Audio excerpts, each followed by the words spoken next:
Bapak Ibu yang kami hormati, ini hari sudah tanggal 18 ya, pertengahan Desember. Sebentar lagi kita sudah masuk tahun baru 2026. Umur kita semakin bertambah 1 tahun, namun hakikatnya berkurang 1 tahun. Karena apa? Umur kita ini sudah disetting oleh Allah. Umur berapa kita meninggal dunia, gimana, tahun berapa, jam berapa, menit ke berapa, sebabnya apa, itu sudah ada semua.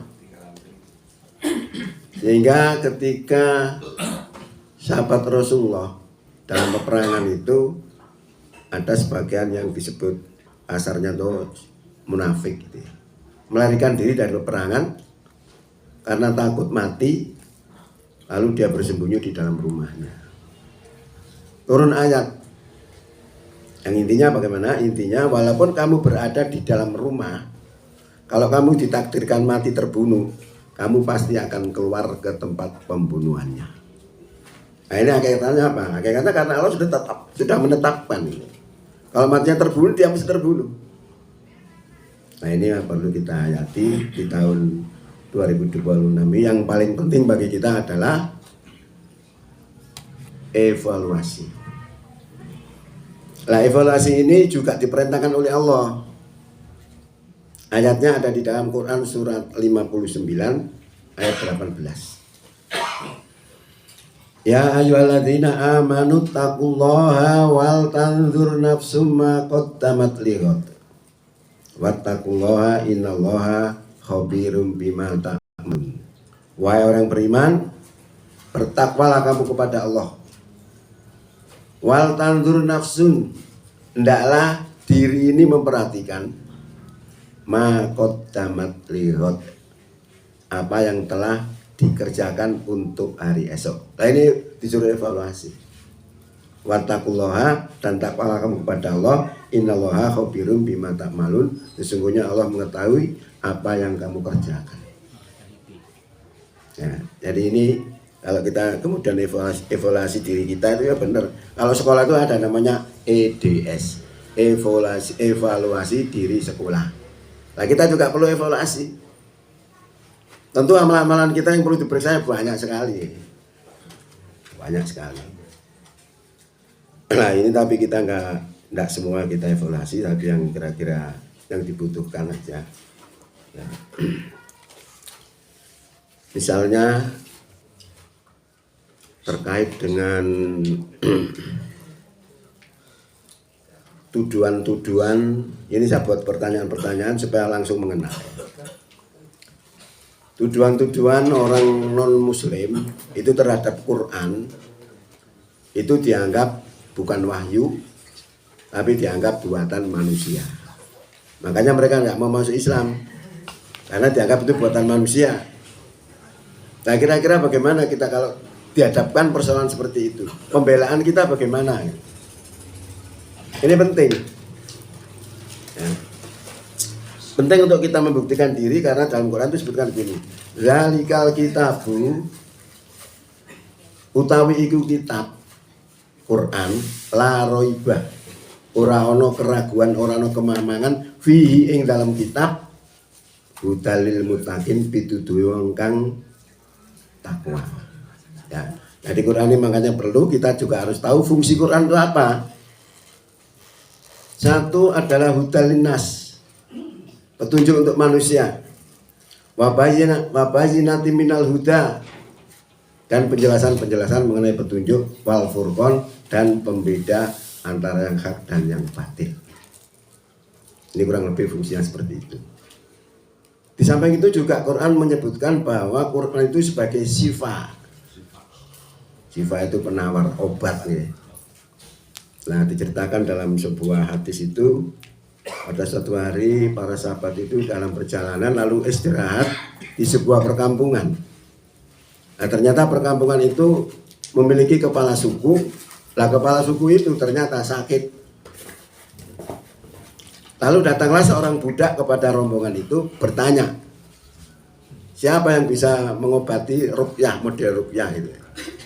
Karena pemimpin saya sedang sakit. Ternyata di antara sahabat itu ada yang berdiri menyanggupi, lalu berangkatlah untuk mengobati pemimpin itu tadi, dan ternyata sembuh. Nah, setelah sembuh dia kembali lagi ke rombongannya tadi, ditanya oleh para sahabat yang lain, apakah pemimpin tadi kamu jampi, kamu ruqyah? Dia bilang tidak, saya hanya membacakan Al-Fatihah dan sembuh. Al-Fatihah termasuk Quran. Kemudian orang yang menyembuhkan ini tadi diberi bayaran 30 kambing dan susunya. Akhirnya diingatkan oleh para sahabat, ojo ode-ode. Kita tanya dulu kepada Rasulullah, boleh gak seperti itu?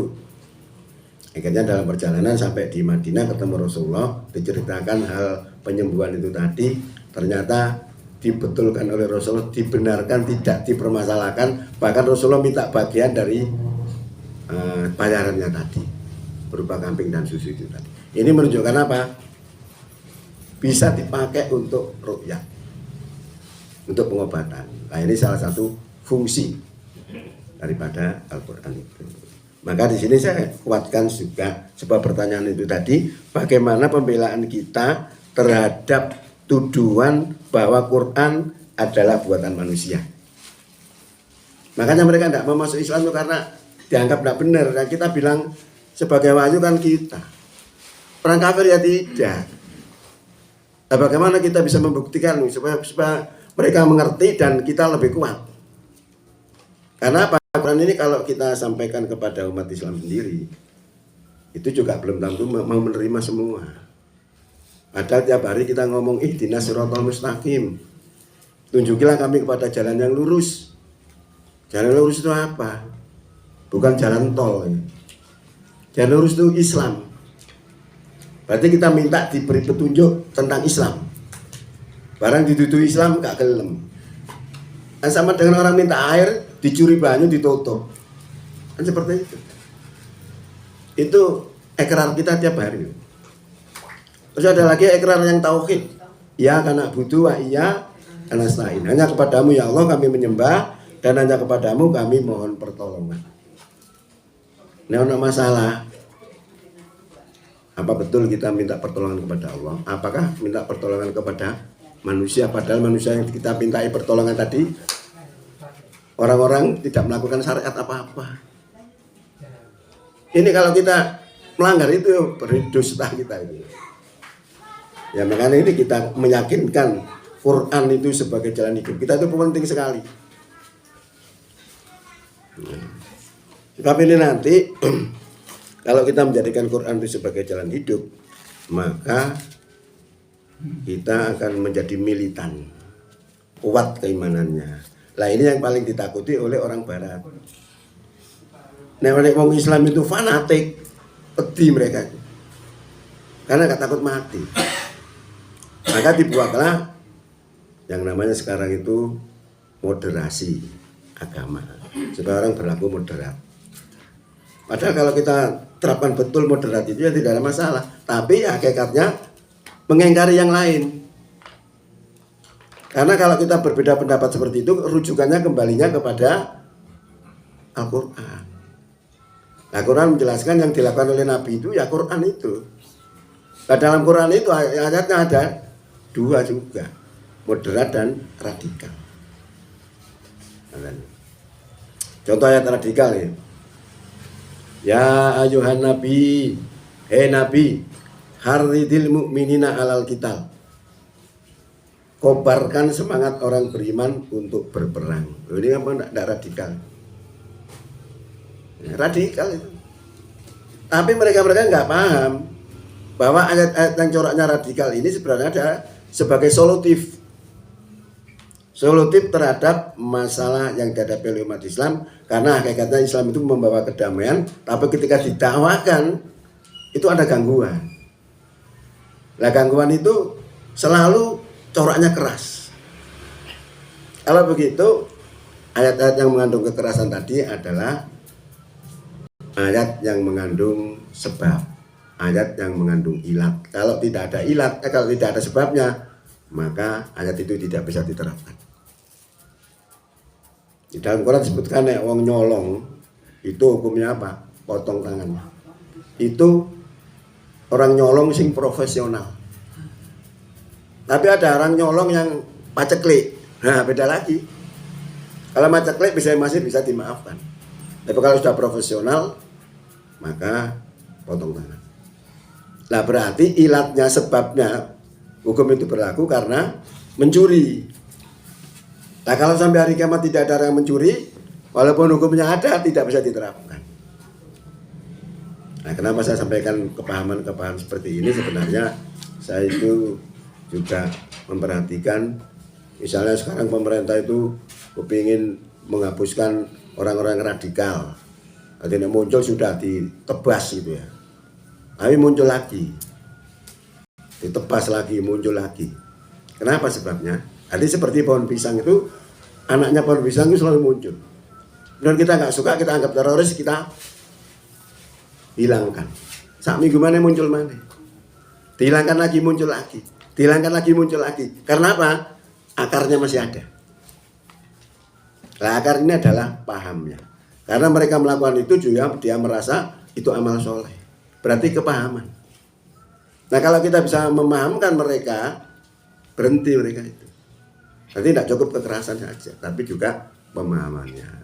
Nah, makanya pemahaman ini jadi penting untuk dipahami karena aktivitas seseorang dalam beragama itu disebabkan karena kepahaman keagamaan. Oke.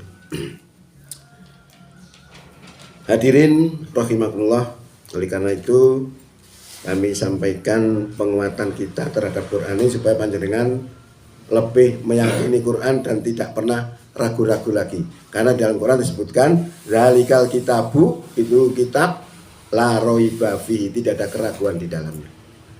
Nah, salah satunya adalah kita buktikan sendiri. Quran itu hebat. Di dalam Quran surat 4 ayat 56. Ini ngeten. Innalladzina kafaru bi ayatina saufa nuslihim naro. Kullama nazijat juluduhum baddalnahum juludan ghairaha liyazukul azab. Ayat. Sesungguhnya orang-orang yang engkar kepada ayat-ayat kami, sesungguhnya orang-orang yang kafir kepada ayat kami, saufa nuslihim naron. Niscaya mereka akan kami masukkan ke dalam neraka. Neraka itu api yang mulat-mulat itu ya. Luar biasa itu. Panas tidak karuan. Juga barang dimasukkan plung ya langsung cair hilang itu.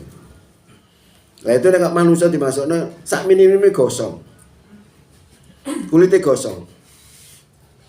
Ya. Falamana zijat juluduhum, maka tatkala kulit mereka itu hangus karena dimasukkan neraka tadi, badalnahum juludan ghairaha, lalu kami ganti kulit mereka dengan kulit yang baru. Mengapa Allah mengganti kulit yang baru? Kata Allah, liyazukul azaba, supaya mereka bisa merasakan sakit terus menerus. Nah, karena Allah ngerti, nek kapan kulit sudah gosong, sudah tidak terasa, karena saraf sensariknya sudah rusak. Nah, ini yang membaca ini termasuk seorang profesor dari negeri gajah itu, namanya Tajaten. Nah, kebetulan dia itu membaca sebuah makalahnya orang Amerika, namanya Catmore. Dia mengupas tentang kulit. Ternyata kulit itu dijelaskan di situ, kalau kulit itu sudah hangus maka kulit itu tidak terasa karena saraf sensariknya sudah rusak. Nah, ini pas dengan informasi agama yang dibaca ayatnya tadi pas. Kenapa Allah mengganti kulit yang baru? Supaya mereka dapat merasakan sakit terus menerus. Mereka diganti tidak terasa. Akhirnya dengan melihat kenyataan seperti itu, dia langsung kagum dan dia masuk Islam karena melihat Quran adalah sebuah kebenaran. Ini mujizatnya Quran. Nah, ini kita sebagai orang beriman harus lebih mantap. Orang kafir aja membenarkan, apalagi kita. Itu nomor 1. Nomor 2 disebutkan di sini dalam Quran surat 23 ayatnya kira-kira 12 sampai 14. Walaqad khalaqnal insana min sulalatim min tin. Dan sungguh kami telah menjadikan manusia itu berasal dari saripati yang berasal dari tanah. Nah, makanya penciptaan itu ada dua model. Ada penciptaan yang model kun fayakun, ada penciptaan yang secara alamiah. Nah, kalau alamiah itu adalah percampuran sperma dengan sel telur. Itu alamiah. Tapi kalau Allah menjadikan itu model kun, ya bisa saja. Adam itu dijadikan dari kun, asalnya tidak ada manusia. Kun fayakun, jadi jadilah. Nah, ini disebutkan di sini bahwa Allah menciptakan manusia itu dari saripati yang berasal dari tanah. Summa ja'alnahu nutfatan. Kemudian kami jadikan saripati tadi dijadikan nutfah. Nutfah itu sperma, air mani. Nah ini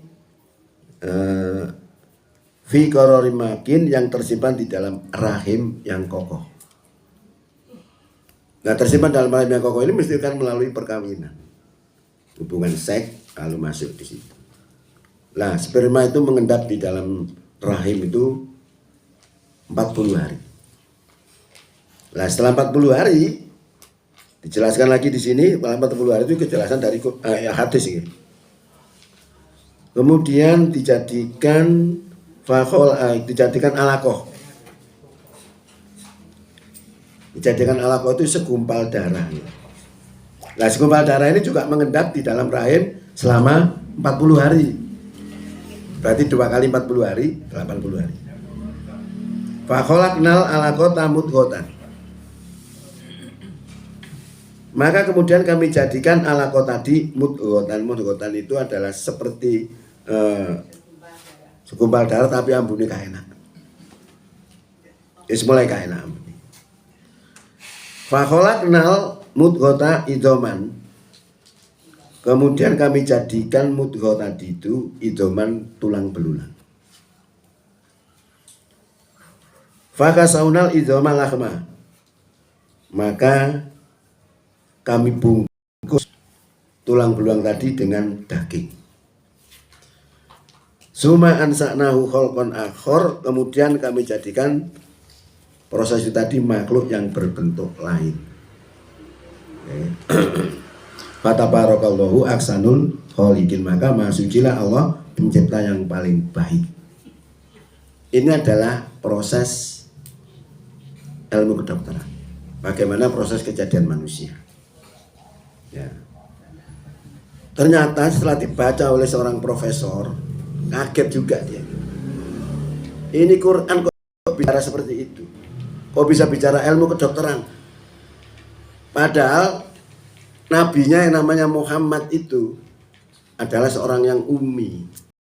Nah, cara kasarnya buta huruf pun. Oke, tapi beda lebih dalam buta huruf. Gak mungkin kalau Muhammad itu adalah seorang profesor atau seorang dokter biasa ngomong begini, tapi dia tidak. Maka tidak mungkin ini buatan Muhammad.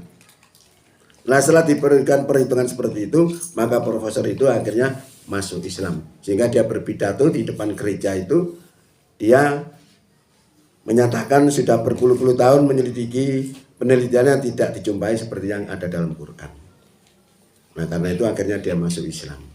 Nah, masuknya Islam para profesor tadi karena melihat Quran itu satu kebenaran.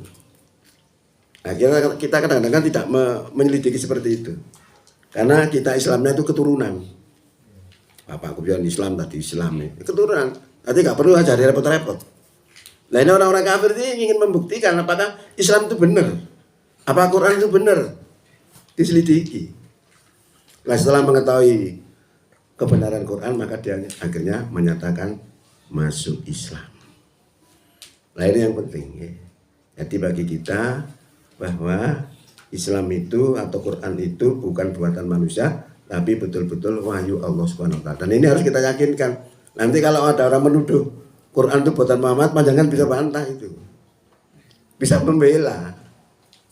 Ini penting. Jadi langsung permasalahan-permasalahan yang kita hadapkan. Maka saya beri pertanyaan seperti itu supaya kita itu mengena langsung. Ini nomor 1. Nomor 2-nya, sudahkah kita menjadikan Quran sebagai jalan hidup? Angel okay. Kalau kita bisa menjadikan Quran sebagai jalan hidup, panjangan nanti jadi orang fanatik. Dan Islam itu harus fanatik. Kalau tidak fanatik setengah-setengah, jatuhnya kepada munafik.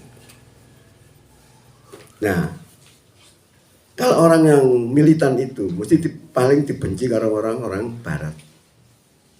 Maka di sana itu ada namanya Recuperation, itu sekumpulannya para profesor-profesor untuk memikirkan bagaimana melemahkan Islam itu.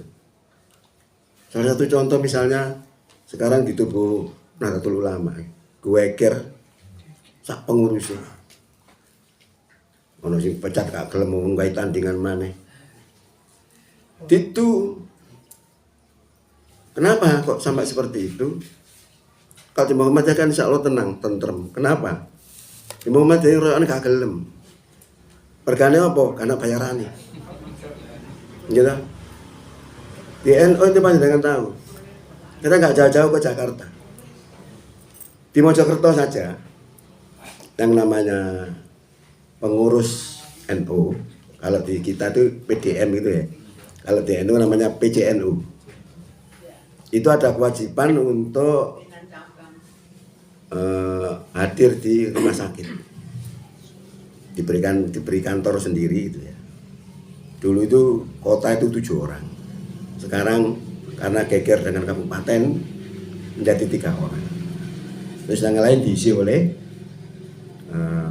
kabupaten. Nah itu dibayari. Panjenengan tahu berapa bayarannya? Halo?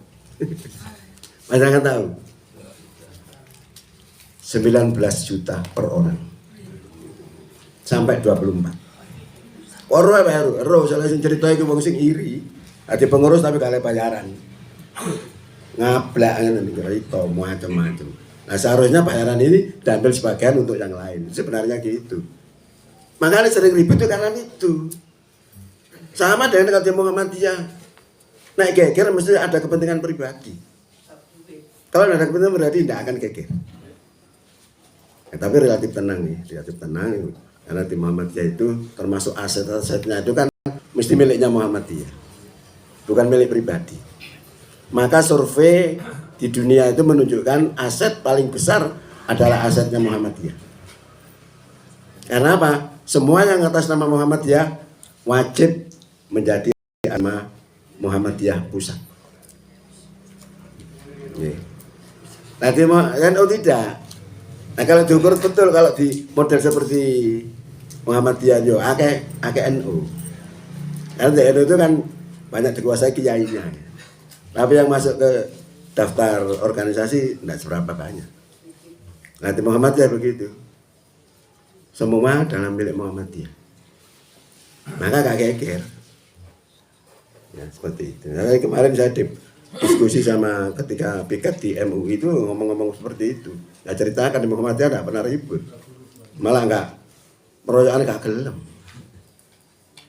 Karena berat mengemban beban yang berat karena itu dibutuhkan daya juang yang tinggi dan keikhlasan. Makanya orang kalau tidak ada keikhlasan mesti keluar dari Muhammadiyah. Itu pasti. Karena nggak ada bayarannya. Jauh dengan orang di PCNU tadi. Fungsi itu dibayari 19 juta. Luar biasa. Ponjol lagi setiap tahun mengumrohkan 50 orang untuk umroh. Dibiayai rumah sakit. Rumah sakit kita kan juga sedang Senin Kemis ya. Tahun 2023 aja ruginya berapa? 2,3 juta. 2 miliar, 300 juta. Ya apa? Ini kabeh ngaplo. Nah padahal aum itu didirikan di Muhammadiyah dalam rangka apa? Untuk menunjang tujuan Muhammadiyah. Kalau kita bandingkan dengan Madiun ya, Madiun itu setelah ditotal hasil usaha, keuntungannya itu PDM-nya masih dapat bagian 1 miliar. Berapa keuntungannya? Kita nggak ada. Nah, kita itu juga di rumah sakit kita itu karena terbelenggu oleh aturan sendiri. Karena pemerintah sendiri sudah membuat sebuah aturan, orang kota tidak boleh berobat ke kabupaten, orang kabupaten nggak boleh berobat ke kota. Sedangkan di kota rumah sakitnya banyak, wilayahnya kecil. Nah kalau di kabupaten, wilayahnya besar, rumah sakitnya kecil, titik. Maka panjenengan lihat, sakiran dedek sudah. Pasiennya luar biasa. Jadi karena itu. Nah sebenarnya Muhammadiyah juga punya peran sebenarnya untuk menuntut atau paling enggak memberikan satu masukan bahwa kebijakan itu enggak benar. Itu boleh Muhammadiyah itu memberikan itu. Itu wilayahnya di LHKP, Lembaga Hikmah dan Kebijakan Publik, yang sekarang tidak pernah jalan. Dan ada orang juga tidak mengerti bahwa itu juga Muhammadiyah. Itu contoh-contoh seperti itu tadi. Nah kalau kita menjadikan Quran sebagai jalan hidup itu harus kembali kepada petunjuk Allah dan Rasul. Tadi disebutkan di situ bahwa Quran itu adalah petunjuk bagi orang takwa. Apakah kita sudah berani seperti itu? Ya. Kalau kita terapkan betul, itu jadi masalah. Contohnya HTI. Dan bareng semua tahu HTI itu apa? Hizbut Tahrir. Apa tujuannya? Menegakkan syariat Islam. Khilafah. Di dalam Quran ya memang begitu. Tapi tidak harus khilafah sih. Tidak ada kejelasan harus republik atau khilafah. Tapi menerapkan hukum Islam wajib. Nah, wajibnya kayak apa? Dalam Quran itu disebutkan begini. Wa malam yahkum bima anzalallahu faulaika humul kafirun. Barang siapa tidak berhukum dengan apa yang Allah turunkan, maka mereka kafir. Mengerikan ini. Wa malam yahkum bima anzalallahu faulaika humud dolimun. Barang siapa tidak berhukum dengan apa yang Allah turunkan, maka mereka adalah orang dolim. Wa malam yahkum bima anzalallahu faulaika humul fasikun. Barang siapa tidak berhukum dengan apa yang Allah turunkan, maka mereka adalah orang fasik. Dari sini aja kita jatuh. Kita disodori hukum Islam kadang nggak mau. Kenapa seperti itu? Padahal konsep orang berislam, orang iman, indikatornya, tandanya kayak apa? Ada di dalam Quran surat 24 ayat 51. Innama kana qaulal mu'minina idza du'u ilallahi wa rasulihi liyahkuma bainahum ayyaqulu sami'na wa ata'na. Sesungguhnya ucapan orang beriman apabila diseru kepada aturan Allah dan aturan Rasulullah supaya menghukumi di antara mereka ayyaqulu sami'na wa ata'na, bahwasanya mereka mengatakan kami dengar dan kami taat. Artinya apa? Nggih. Apa kita sudah seperti itu? Nah kalau sudah seperti ini, kenapa hati itu diberangus? Padahal tidak menyalahi Quran sebenarnya. Karena dia menuntut hukum Islam. Karena undang-undang kita tidak sesuai dengan hukum itu. Berarti kalau kita menerapkan Islam betul, kita mesti berhadapan dengan negara. Tapi kalau tidak kita terapkan, kita berhadapan dengan Islam. Kan itu, jujurnya kan itu. Nah ini dibutuhkan ilmu lagi supaya kita itu menjadi warga negara yang baik yang tidak melanggar Islam, dan menjadi orang Islam yang baik yang tidak melanggar aturan negara. Ini tidak mudah. Makanya kebanyakan orang-orang itu menyembunyikan agama karena tidak bisa menjawab persoalan itu. Maka dikatakan oleh Allah dalam Quran itu orang-orang yang menyembunyikan agama itu nanti juga akan mendapatkan laknat juga. Ya maka saya itu sering mempelajari seperti ini karena apa? Karena ini penting supaya kita itu menjadi orang yang selamat dunia akhirat. Hidup di mana saja bisa. Kalau kita pahamkan ini. Karena Rasulullah itu membawa Islam berhasil dalam 22 tahun. Apa yang dikerjakan dulu? 22 sampai 23 nih. Apa yang dikerjakan oleh Rasulullah? Kenapa Rasulullah berhasil? Kenapa kita tidak? Orang memperjuangkan Islam di Indonesia itu enggak sekarang aja ya. Sebelum Indonesia ada, sudah ada orang memperjuangkan Islam itu. Seperti apa? Seperti yang dipimpin oleh Kartosuryo. Sampai sekarang enggak pernah berhasil. Berakhir dengan apa? Penjara semua. Kenapa kok penjara terus? Kenapa dia tidak merubah strategi? Kalau Rasulullah berhasil, kenapa kita gagal? Karena itu pertanyaannya. Kalau Rasulullah dari Iqra, kita dari mana? Karena persoalan yang dihadapi beda-beda. Kalau Rasulullah diturunkan oleh Allah Iqra dulu, itu karena waktu itu orang Quraisy beranggapan bahwa Tuhan itu 3, Lata, Uzza, dan Manata. Dikonter dengan Quran bahwa Allah itu Maha Pemurah, menciptakan manusia dari segumpal darah, bukan Lata, Uzza, dan Manata. Kepandaian ini loh yang sulit.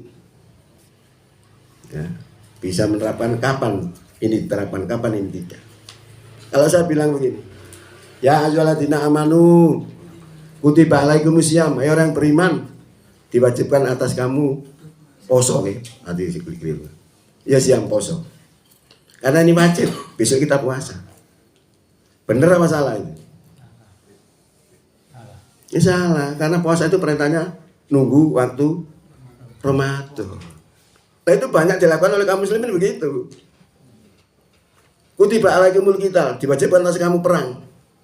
Oh ini perang ya, besok perang. Tebal. Karena perang itu bukan tujuan dalam Islam. Perang itu adalah sebagai solusi terhadap masalah. Nah ini pemandangan seperti ini berbahaya kalau tidak disampaikan. Ya. Nah karena tidak memahami persoalan-persoalan itu, bahwa ayat itu ayat yang khos, juga tidak mengerti bahwa itu ada ayat yang am. Ayat-ayat yang coraknya radikal tadi selalu itu ayat khos, khusus karena ada sebab. Sebabnya karena didolimi. Maka perintah perang itu sendiri sebenarnya satu dikarenakan didolimi. Bisa dilihat dalam Quran surat Haji ayat 39. Itu didolimi. Satu. Rasulullah di Mekah itu sudah didolimi. Pernah diembargo, pernah diancam bunuh. Bahkan sahabatnya ada yang ditombak mulutnya sampai tembus kemaluannya. Ammar bin Yasir. Tapi Allah kok tidak menurunkan ayat perang? Yang digarap kok malah akidah sampai 13 tahun. Kenapa? Karena syarat perang belum memenuhi. Apa syaratnya perang? Kualitas dan kuantitas. Kualitasnya harus sabar. Kuantitasnya 1:10 kalau sabar. Kalau tidak sabar, diturunkan oleh Allah 1:2. Nah ini panjangan bisa lihat yang saya omongkan ini ada di dalam Quran surat 8 ayat 65 sampai 66. Ya. Di situ disebutkan jika kamu memiliki orang yang sabar 20 orang bisa mengalahkan 200. Ya. Kemudian kalau itu tidak memenuhi persyaratan kualitasnya juga diturunkan oleh Allah grade-nya jadi 1:2. Nah yang dilakukan oleh orang yang melakukan tindak kekerasan itu kan paling jumlahnya mereka berapa? 5 atau 10 ngelawan jutaan, itu hebal. Maka kita harus mengerti tentang Quran itu. Nah kesabaran itu kayak apa kesabarannya? Kesabarannya itu bisa digambarkan seperti tentara Tolut. Tentara Tolut itu dipimpin oleh siapa? Tolut, mimpin Tolut. Itu berhadapan dengan Jalut. Nih, jenenge wong perang, ya lesu, ya ngelak, ya. Nah, akhirnya lewat sungai, diuji oleh Allah. Pan butuh nyebrang, tidak boleh minum. Bayangkan ini. Boleh minum cuma secedokan tangan saja. Lah orang yang nggak sabar tadi roboanyu wes langsung ngombe sak kaya-kaya. Bareng teko ngene pinggir kali sing sebelahnya lumpuh nggak kuat. Padha karo wong poso diombeni sak akeh-akeh gak kuat traweh. Sama dengan itu. Lah yang ngombe sak ciduan tadi masih menter, kuat. Lah ini bisa mengalahkan tentara Jalut yang jumlahnya banyak. Maka dilihatkan Allah dalam Quran, kam min fiatin qalilatin ghalabat katsiratan biidznillah. Berapa banyak golongan yang sedikit bisa mengalahkan golongan yang banyak biidznillah dengan izin Allah. Lo gambarnya seperti itu. Maka kita harus pahami perang itu bukan tujuan dalam Islam, tapi sebagai solusi. Nah kalau kita jadikan tujuan, beda. Kalau kita jadikan tujuan, maka kita akan merekayasa mengatur supaya kita menjadikan satu peperangan. Nah ini bedanya. Kelihatannya bodoh tapi beda jauh. Nah itu salah satu kenapa kita rela diatur oleh Islam itu karena begitu. Karena kita harus mengetahui bagaimana supaya kita bisa selamat melaksanakan Islam tapi tidak melanggar aturan negara dan menjadi warga negara yang tidak melanggar Islam. Nah ini dibutuhkan ilmu yang namanya apa namanya lupa saya. Yang hukum yang sepadan itu apa namanya? Qiyas. Nggih, qiyas. Qiyas itu contoh begini. Narkoba itu hukumnya kayak apa? Misalnya nih. Zamannya Nabi tidak ada narkoba. Nah bagaimana kita memberikan hukum narkoba? Narkoba itu sifatnya kayak apa? Narkoba itu sifatnya kan memabukkan. Nah kalau memabukkan berarti derajatnya sama dengan homer. Nah zaman Rasulullah yang ada itu homer. Homer memabukkan, narkoba juga memabukkan. Maka narkoba dihukumi haram. Berarti substansinya sama. Itu namanya qiyas. Nah saya ambilkan satu contoh qiyas. Bukan qiyas ini. Toleransi di dalam masalah hukum. Ada dalam Quran surat 2 ayat 173 terkait dengan masalah haramnya makanan. Innama harrama alaikumul maitata wad dama walahmal khinziri wa ma uhilla bihi li ghairillah. Faman iturra ghaira baghin wala adin fala isma alaihi. Innallaha ghafurur rahim. Sesungguhnya Allah telah mengharamkan bangkai, darah, daging babi, dan binatang yang disembelih dengan menyebut nama selain Allah. Itu haram. Tapi bangkai juga saya tunjukkan juga, bangkai ada yang halal. Bangkainya apa? Bangkainya ikan laut, teri, klotok, iwa, macam-macam nih. Bangkai ini.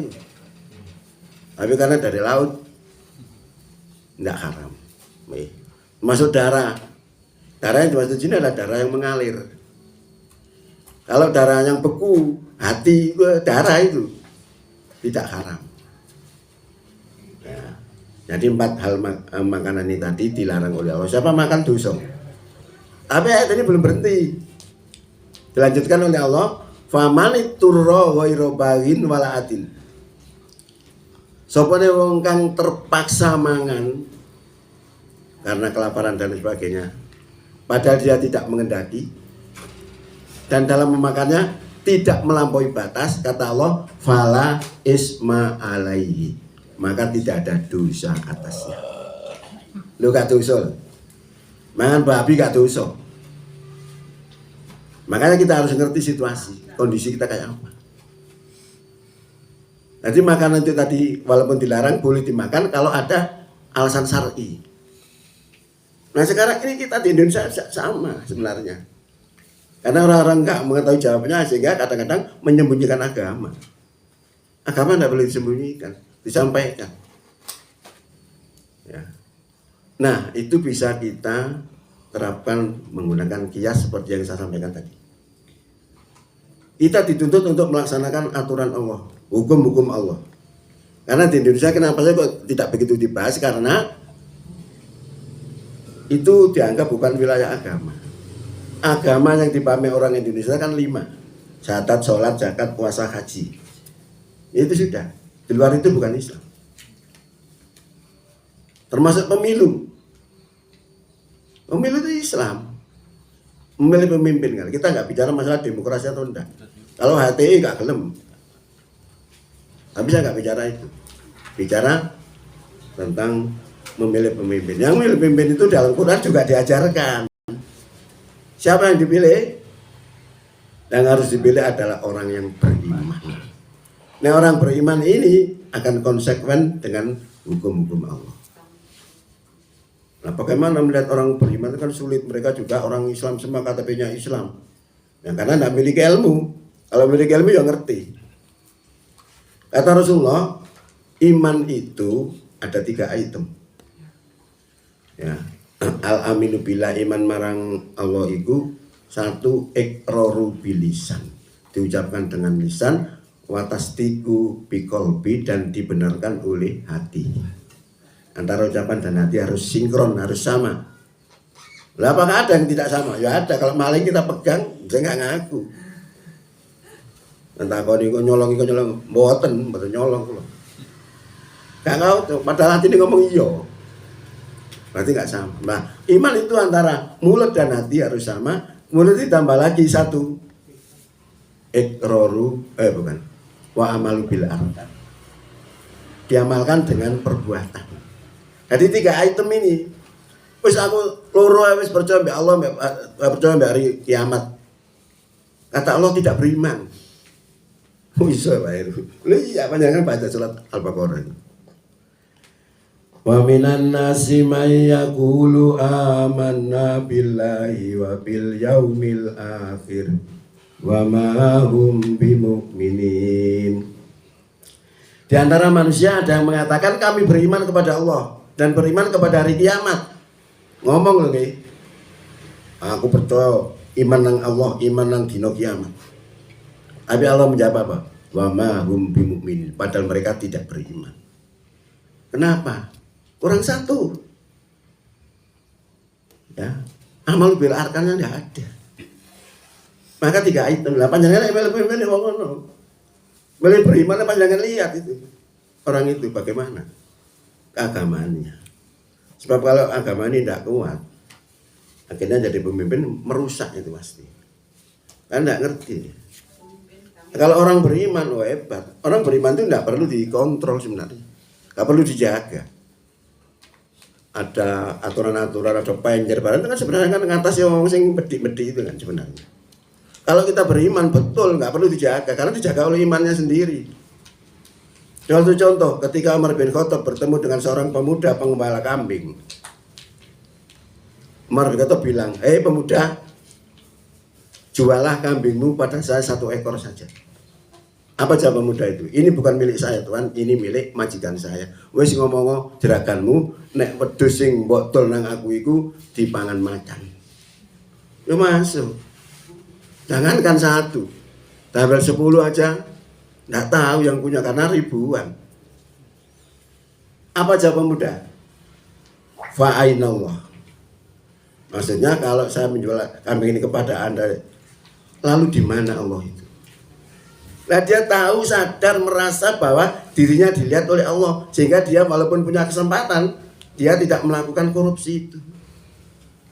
Maka korupsi yang dilakukan di negara itu kan dulu ada presiden Sopelal ya. Nek supaya ngomong gak korupsi, bayaran ini sing akeh. Barang tundakno ternyata enggak hilang korupsi ini semakin besar. Nah memang persoalannya bukan kurang bayar. Pengembala kambing nanti orang melarat itu. Tapi tidak mau korupsi padahal dia punya kesempatan. Itu karena apa? Punya iman. Iman itu penting. Kalau orang itu diiman, diserai sembarang beres. Nah dia dikontrol oleh keimanannya itu. Itu salah satu contohnya. Jadi kita diharapkan rela diatur oleh Islam dalam hidup kita. Kemudian nomor 3, sudahkah kita rela diatur dengan Al-Quran? Sudah. Nomor 4, sumbangan apa yang sudah kita berikan untuk perjuangan Muhammadiyah? Tadi sudah bicara Islam, sekarang bicara tentang Muhammadiyah. Wah,